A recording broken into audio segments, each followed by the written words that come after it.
Capítulo 58. Semeando o caos. Ela manteve-se abaixada, controlando a respiração enquanto se movia furtivamente pela grama.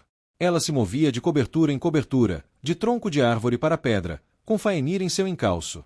Apesar de seu tamanho, o pinheiro-lobo se movia como uma sombra, seus passos produzindo apenas um leve farfalhar. Adiante, as tochas do acampamento loriano tremeluziam na noite, agrupadas ao pé da colina, tendo como pano de fundo uma floresta do outro lado. Suca moveu-se para a direita de ela, junto com dois outros batedores, Arlon e Ferol. Ambos eram gêmeos, com idade próxima à de ela. Eram altos e desengonçados, mas enquanto Arlon tinha uma barba rala, Ferol estava barbeado, com cabelo comprido e brilhante de óleo, enquanto o de Arlon era curto. Varric e Juro se deslocaram pela noite para a esquerda de ela, acompanhados por mais dois batedores, Jax e Ligin. Eles se moviam como se as sombras se curvassem ao seu redor. A noite estava tão escura quanto qualquer outra que ela se lembrava, a lua encoberta por nuvens negras. Mesmo assim, ela conseguia enxergar melhor do que deveria, embora as cores do mundo parecessem desbotadas, tons de cinza em vez de verdes e marrons. Ela parou por um instante, apoiando a mão no tronco de uma árvore alta, fechando os olhos enquanto controlava a respiração. Tudo nas últimas semanas tinha acontecido tão rápido. A névoa vermelha turvando seus pensamentos, o lobo uivando no fundo da sua mente, o gosto metálico do sangue na língua. Ela teria morrido 2 vezes se o lobo não tivesse uivado em seu sangue. Mas aquilo a aterrorizava profundamente. A falta de controle, a selvageria, a sede de sangue. Ela sentirá tudo aquilo.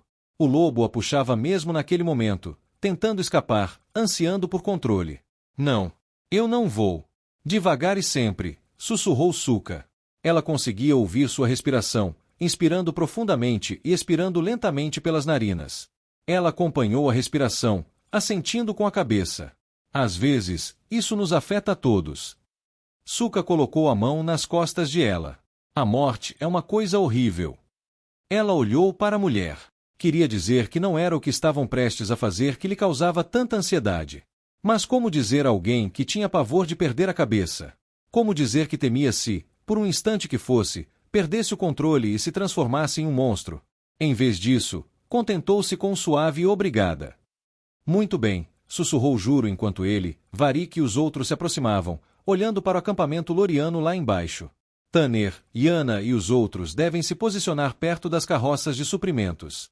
Os lorianos ainda estão em alerta máximo, então, quando Farven chamar a atenção deles, a maioria deve fugir do acampamento, mas fiquem atentos, ainda haverá muito aço afiado lá embaixo. Os presentes responderam com um aceno de cabeça, suas respirações embaçadas.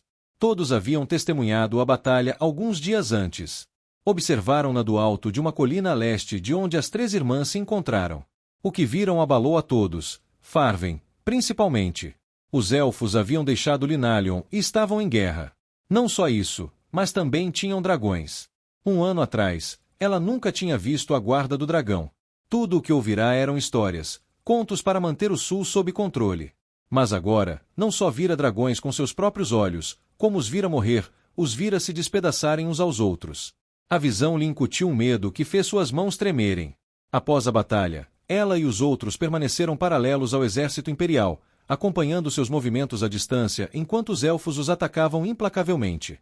Quando os elfos recuaram e se reagruparam, e o exército de lorianos acampou perto da base de uma colina suavemente inclinada, Farven decidiu que era hora de atacar. Enquanto os lorianos vigiavam o que estava atrás deles, estavam cegos para o que vinha do outro lado. Ela e seus companheiros receberam a missão de se infiltrar no acampamento assim que Farven arrastasse a maioria dos soldados para longe, enquanto Tanner, Yana e os outros se esgueiravam pela borda norte, prontos para destruir as carroças de suprimentos. Entrar. Incêndio. Sair. Enquanto tudo isso acontecia, eles enviaram 2 batedores a cavalo de volta a Tahel para relatar o ocorrido e o que estava por vir.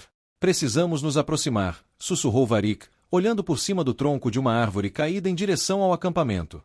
Assim que o alarme soar, não podemos perder um segundo. Concordo.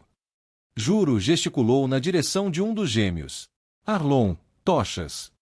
Arlon tirou um saco grande dos ombros, com longas varas cobertas de trapos saindo do topo.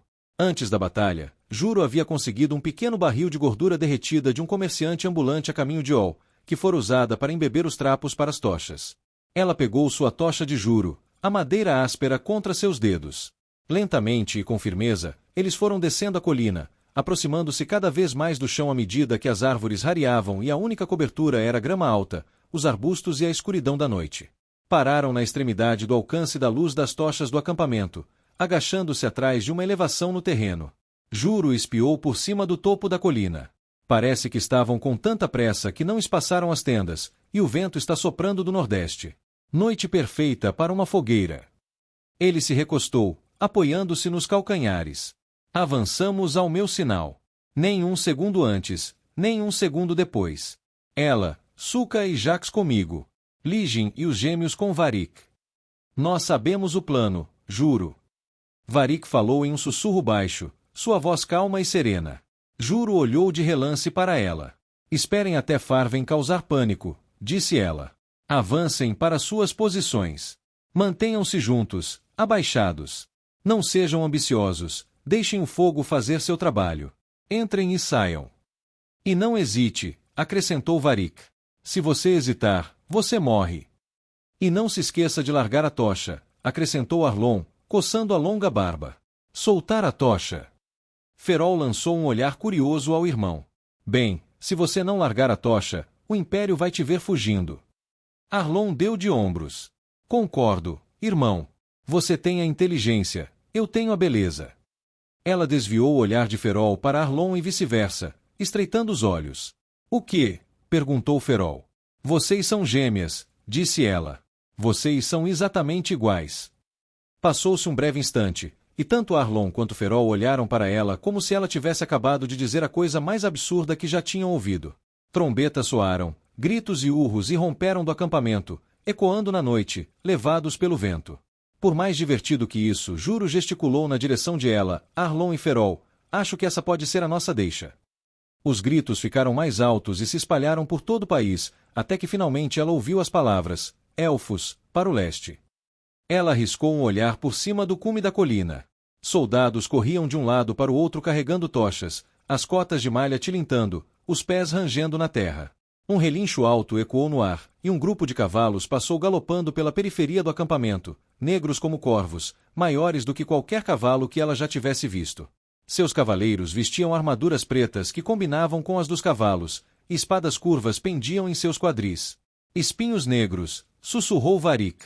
O coração de ela disparou enquanto ela observava os soldados de Loria saírem cambaleando de suas tendas, vestindo suas armaduras enquanto corriam para atender aos chamados e gritos. Ela sentia o lobo arranhando o fundo de sua mente enquanto, ao mesmo tempo, Faenira cutucava no quadril, tentando acalmá-la. Ele estava tão grande agora que sua cabeça estaria na altura de seu ombro se ele estivesse em pé em toda a sua altura. Fosse o que quer que ela fosse, druida ou algo completamente diferente, ela queria que aquilo desaparecesse. Mas se desaparecesse, sua recém-descoberta conexão com Faenir também desapareceria. Foi ali que tudo começou, quando Faenir a encontrou depois de Het. Devagar e sempre, sussurrou Suka, pousando a mão na perna de ela. Você controla, e não o contrário. O coração de ela parou por um instante, sua mente voltando a ficar cristalina. O que você disse? Não precisa ser um gênio como Arlon para perceber que você está lutando contra alguma coisa. Suka apertou a perna de ela. E todos nós vimos você na floresta e depois de novo na outra noite com os escoteiros. Seja lá qual for a fera que está te puxando, você é o mestre dela. A voz de Juro soou antes que ela pudesse dizer mais alguma coisa. Mova-se, agora. Ela, Suka, Jax, comigo. A luz das tochas projetava sombras que se moviam pelo acampamento, mudando constantemente à medida que os soldados se apressavam para sair de suas tendas, alguns descansados após um sono profundo, outros embriagados de vinho. Vestiam suas armaduras e prendiam os cintos de armas à cintura. Farda ficou de pé, de braços cruzados, observando. O que está acontecendo? Perguntou Ilin, inclinando a cabeça para o lado para ouvir o que não conseguia ver. O caos sempre dificultava sua audição. Farda sentiu o homem estendendo a mão com fios de ar e espírito, tentando decifrar a cacofonia de ruídos. Parece que estamos sob ataque, refletiu Ala, franzindo o lábio inferior. O que aconteceu? Farda gritou para um grupo de soldados que passavam correndo. Nenhum deles respondeu, estavam muito concentrados em abotoar suas armaduras e prender suas armas. Se os elfos estivessem mesmo atacando, Todos naquele acampamento seriam massacrados. Malditos idiotas! Farda estendeu a mão para a centelha e puxou fios de ar. Ele agarrou um dos soldados pelo pescoço, derrubando-o e arrastando-o pela terra em sua direção. Os outros soldados pararam abruptamente, ofegantes, enquanto observavam seu companheiro agarrar-se ao fio invisível em volta do pescoço. Farda caminhou em direção ao homem, puxando-o pela terra com os fios da camisa. Abaixou-se, agarrou um punhado da camisa do homem e o ajudou a se levantar. Quando eu te chamar, você responde. Entendeu? O homem parecia tão chocado quanto Farda esperava, o rosto vermelho como um pimentão, as roupas agora cobertas de sujeira e poeira.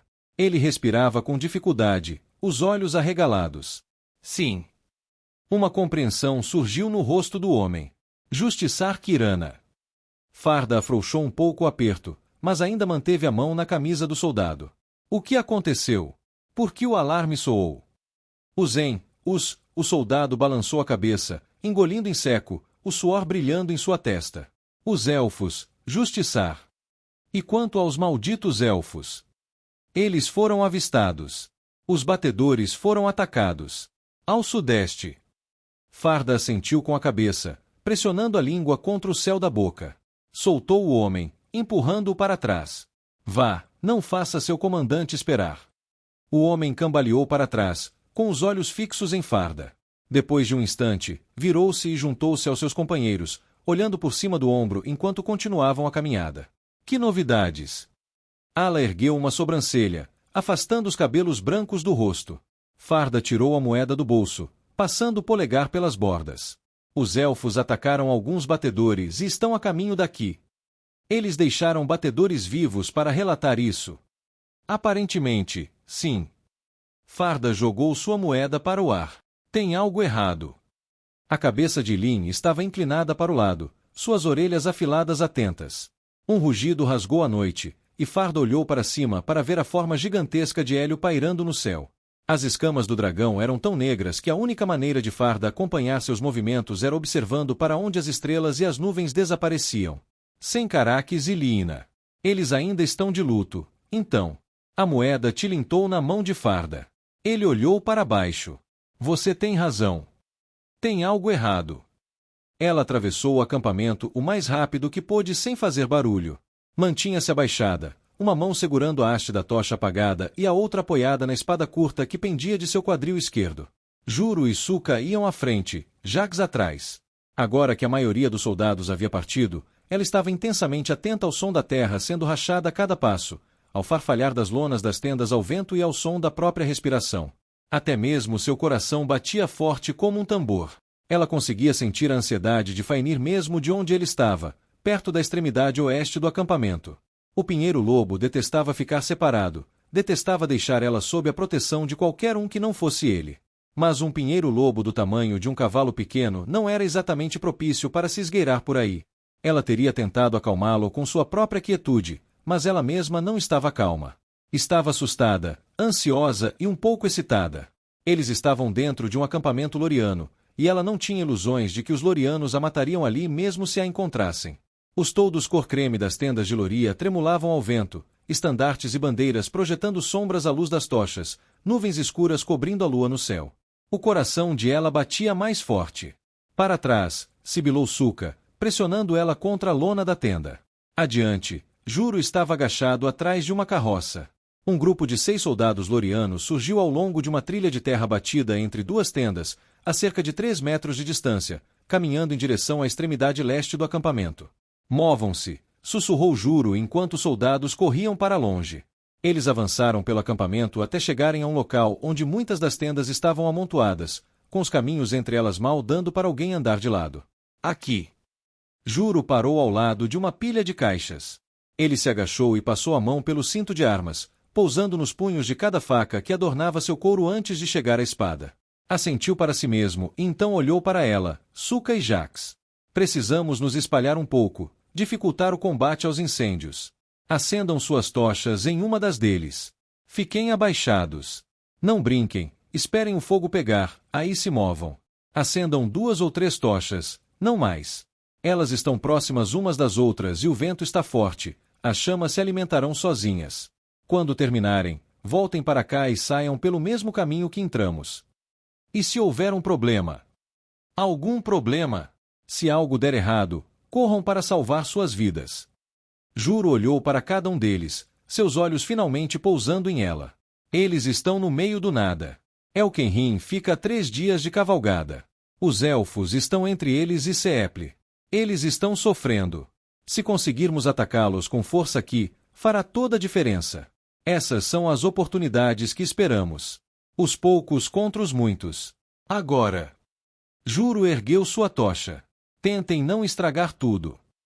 Juro inclinou a cabeça na direção deles, depois atravessou a terra rapidamente, erguendo sua tocha e acendendo-a em uma tocha loriana fincada no chão, antes de desaparecer atrás de uma tenda.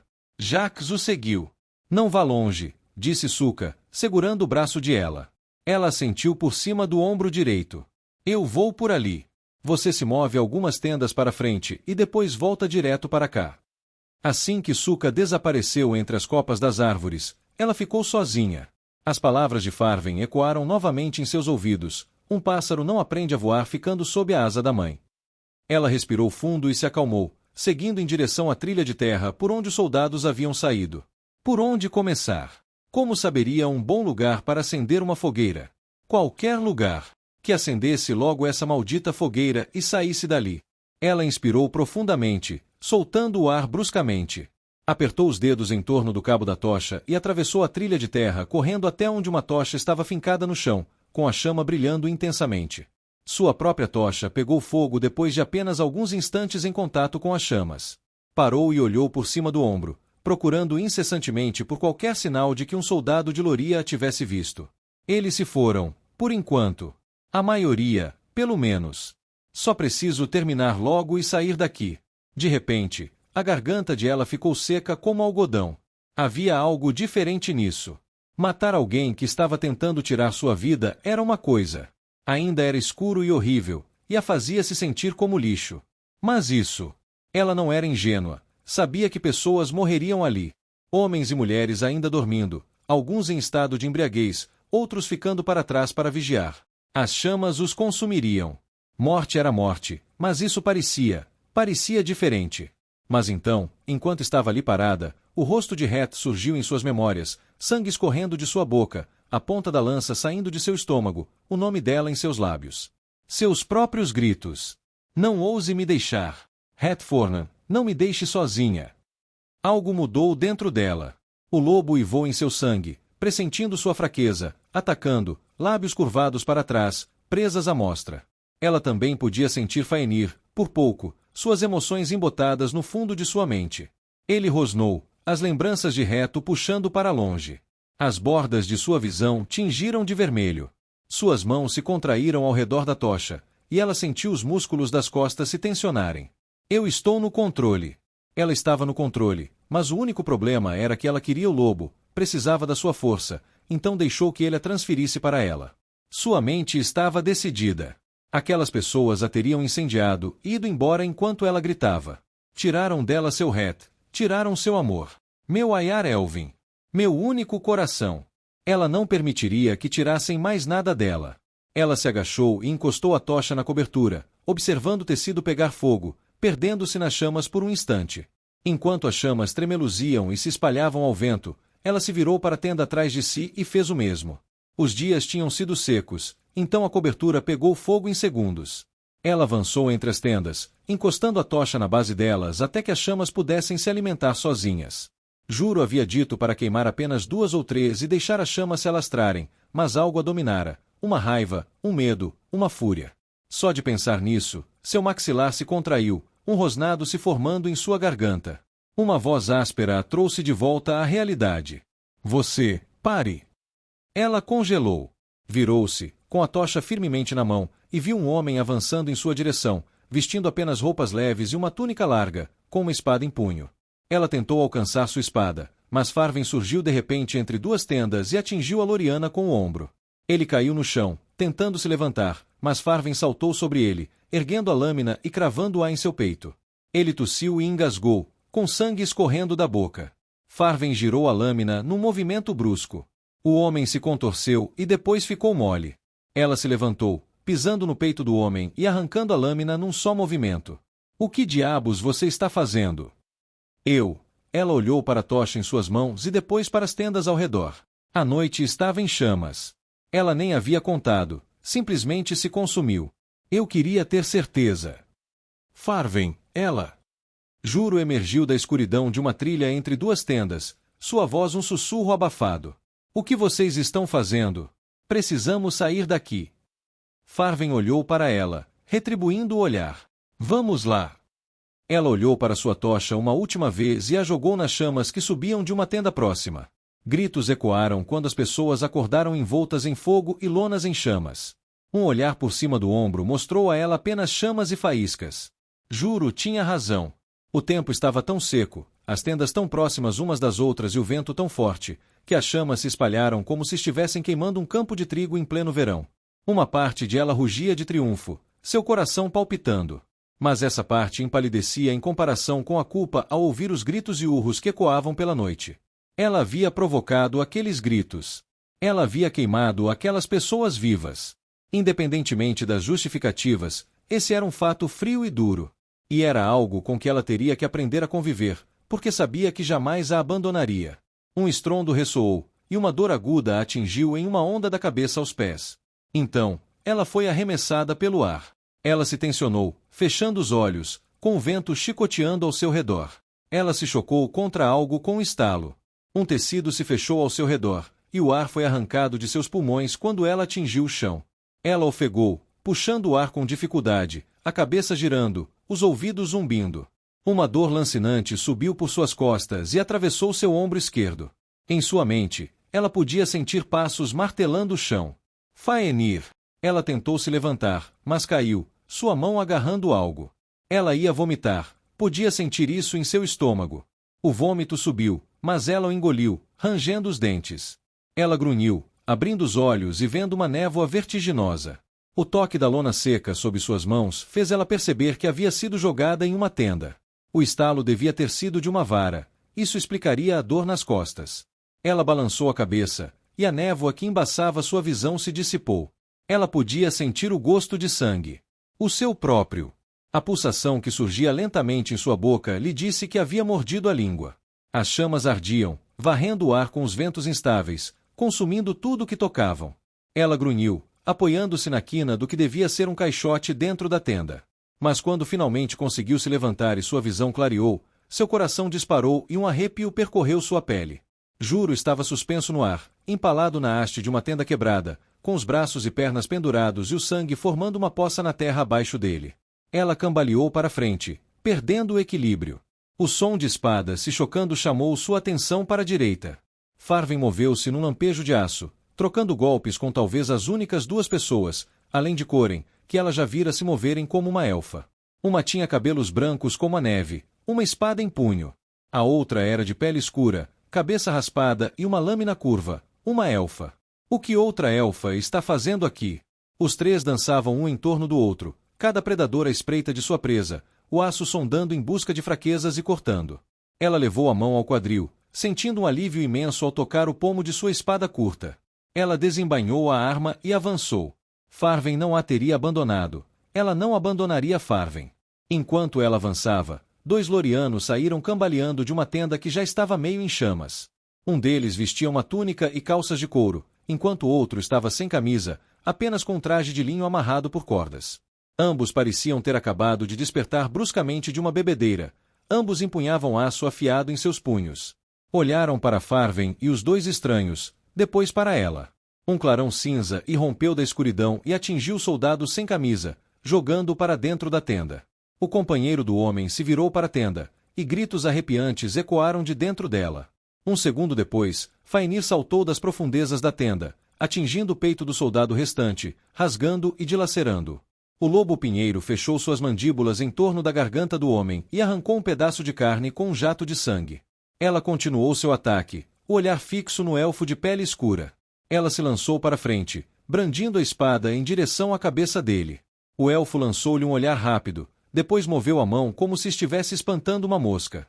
Ela sentiu uma leve mudança no ar, e então algo invisível a atingiu no lado esquerdo, fazendo-a cair no chão. Ela se levantou num salto, apenas para a força invisível a derrubar novamente, enviando uma onda de dor que percorreu sua lombar. Ele é um mago. O lobo uivou em sua cabeça, uma sensação de queimação percorrendo suas veias. Ela cerrou os dentes, o lobo rosnando e mordendo, à espera. Um olhar rápido disse a ela que Farven estava se defendendo bem contra a mulher de cabelos brancos, mas agora o sangue escorria de um corte em seu braço e de um ferimento em sua perna esquerda. Muito bem. Ela respirou fundo, tremendo, cedendo ao lobo que corria em suas veias. Seja livre. Um uivo avassalador respondeu de dentro dela. Seus dedos se curvaram, apertando o cabo da espada. Ela sentiu as unhas engrossarem e ficarem mais afiadas, arranhando a terra. A névoa vermelha turvou a visão de ela, uma força se acendendo dentro dela. Ela saltou de pé e avançou em direção ao elfo, com Faenir ao seu lado, um rosnado feroz na garganta. Assim como nas outras vezes em que o lobo havia inundado suas veias, um laço invisível se estendeu entre ela e Faenir. Eles se moviam como um só. Ela sentiu os pelos da nuca se eriçarem e pressentiu outra mudança no ar, a magia do elfo. Ela desviou para o lado, com Faenir saltando para a esquerda. Uma onda invisível passou por ela, seu rastro marcado pela poeira levantada do chão. Ela rosnou, sem parar, e lançou-se contra o elfo. Ela brandiu sua espada, mas o elfo a interceptou com facilidade, desequilibrando-a. Ele estendeu a mão, envolvendo os dedos em volta de sua garganta e erguendo-a do chão. Faenir rosnou e avançou, saltando direto para a garganta do elfo, mas ela sentiu a mesma ondulação no ar, e a magia do elfo atingiu o pinheiro-lobo, arremessando para trás através da lateral de uma tenda. Ela brandiu sua espada, mas algo invisível, algo que ela não conseguia sentir, agarrou seu braço no meio do golpe, congelando como se ela estivesse presa no gelo. O elfo fitou os olhos de ela, curvando o lábio inferior para baixo. Um brilho vermelho emanava de debaixo de sua couraça. Um druida. A mão de ela que segurava a espada se tensionou, aquela mesma força invisível puxando seus dedos para trás contra sua vontade, sua mão tremendo violentamente. Ela sentiu a espada curta cair de sua mão, ouviu-a atingir o chão. Durante todo o tempo, a mão da elfa permaneceu apertada em torno de sua garganta. Ela queria chutar, rosnar e rugir, o lobo dentro dela se debatendo para se libertar, mas algo a mantinha firme, como 1000 fios de barbante firmemente entrelaçados. Uma fúria irrompeu em sua mente, e Faenir irrompeu de dentro da tenda pela qual fora arremessado, com os pelos eriçados e saliva escorrendo de suas mandíbulas estalando. O pinheiro-lobo dobrou as patas e se lançou contra a elfa. Um arrepio percorreu a pele de ela, e ela observou Faenir ser capturado pela mesma força invisível que a mantinha no lugar. O pinheiro-lobo estalou e rosnou, espumando pela boca e cuspindo saliva. O brilho vermelho sob a couraça da elfa se intensificou, e os rosnados de Faenir se transformaram em gemidos suplicantes, seu corpo se contorcendo. Os gemidos se transformaram em gritos. Soltem-no! Rugiu ela, a voz abafada pelos dedos que apertavam sua garganta. A loba em suas veias uivava sem parar, debatendo-se enfurecida. Ela gritava enquanto puxava as amarras invisíveis, tentando desesperadamente se libertar. Enquanto gritava, a névoa vermelha invadiu sua mente, cobrindo seus olhos, afogando seus sentidos, consumindo-a. Então, num instante, tudo ficou preto, escuro e vazio. Ela ainda sentia os dedos do elfo em volta de sua garganta, seus pulmões lutando para puxar o ar, mas ele havia sumido de sua visão, assim como todo o acampamento e Faenir. O pânico a dominou quando ergueu as mãos, onde deveriam haver pele e unhas, seus dedos, mãos e braços estavam envoltos em uma luz branca cintilante, como se ela fosse algum tipo de espírito. Olhou para as pernas e o torso e viu a mesma luz branca. Além disso, não estava apoiada em nada, flutuava, sem peso, no mar infinito de escuridão. Olhou ao redor, mas tudo estava escuro, nenhum som ou cheiro pairava no ar. O que está acontecendo? Onde estou? Onde está Faenir? Ela levou os dedos à garganta, onde ainda sentia o aperto do elfo se intensificar. A sensação era distante, como se seu corpo estivesse separado de sua mente. Seria este o vazio? Estaria eu morrendo? Desesperadamente, ela olhou ao redor, ainda vendo apenas escuridão. Eu não posso morrer. Eu não posso. Eu não posso deixar Calen sozinho. Enquanto as mãos de ela começavam a tremer, algo mudou na escuridão. Pequenas esferas de luz ganharam vida, espalhando-se pela escuridão como estrelas no céu. Eram centenas, milhares delas. Elas explodiram em vida ao seu redor. Ela podia sentir coisas emanando delas, pensamentos, emoções, consciência. Sem mais do que um pensamento, O corpo etéreo de ela flutuou para cima em direção a duas pequenas esferas de luz próximas a ela. Ela não tinha certeza do que estava fazendo ou do que poderia encontrar, mas não podia simplesmente esperar que o elfo sufocasse a vida de seu corpo físico. À medida que flutuava para cima, mais esferas brilhantes emergiram, tornando-se mais nítidas.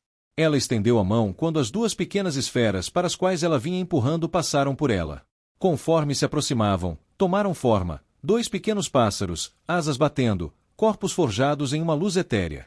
Mais esferas tomaram forma ao seu redor, pássaros, ratos, camundongos, lagartos, burros, cavalos. Ela não conseguia ver nenhuma pessoa, nem mesmo Faenir, mas podia sentir o pinheiro-lobo vagamente no fundo de sua mente. Cada uma das esferas era um ser vivo, ou talvez suas mentes ou almas. Ela tinha certeza disso, ela podia sentir. Então eu não estou morto. Pelo menos, ainda não. Seu corpo físico parecia tão distante, mas a pressão do aperto do elfo ainda lhe causava uma queimação nos pulmões. Preciso fazer alguma coisa, qualquer coisa. Ela forçou ainda mais a mente, vendo pequenas esferas de luz brilhante em quase todos os lugares para onde olhava. Ao longe, duas esferas do tamanho de casa se materializaram, uma quase 2 vezes maior que a outra. Ela estendeu a mão, desesperada. Fosse o que fosse que estivesse acontecendo, tinha que haver algo que ela pudesse fazer para se salvar. Delicadamente, tentou roçar sua mente na esfera menor, mas o pavor a invadiu à medida que se aproximava e as esferas tomavam forma, se espalhando. Asas enormes, corpos carregados de músculos e escamas, mandíbulas emolduradas por chifres mais longos que o próprio corpo de ela, olhos que, mesmo no brilho branco e nebuloso, cintilavam e brilhavam como aço derretido. Dragões! Assim que a compreensão atingiu ela, o dragão rugiu, sua forma etérea se virando para olhá-la enquanto o som reverberava pela escuridão. Ele consegue me sentir.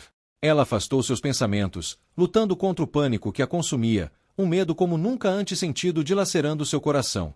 Então, ela roçou em uma esfera menor que tinha forma de uma coruja, suas asas fantasmagóricas deixando um rastro de névoa branca. Ela se impulsionou para dentro da coruja. A escuridão se dissipou com um clarão intenso, e então o mundo retornou, e ela pôde ver mais do que apenas um breu infinito.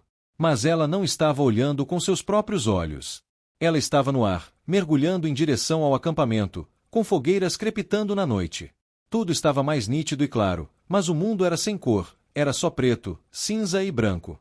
Era a sensação mais estranha que ela já havia experimentado. Ela estava livre, leve como o vento, planando.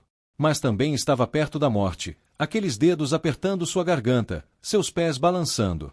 Sua mente estava na coruja, mas seu corpo estava no acampamento abaixo, desaparecendo. Seria disso que Farven falava quando disse que o druida Galvier conseguia projetar sua mente na de animais? Seria isso a transmutação?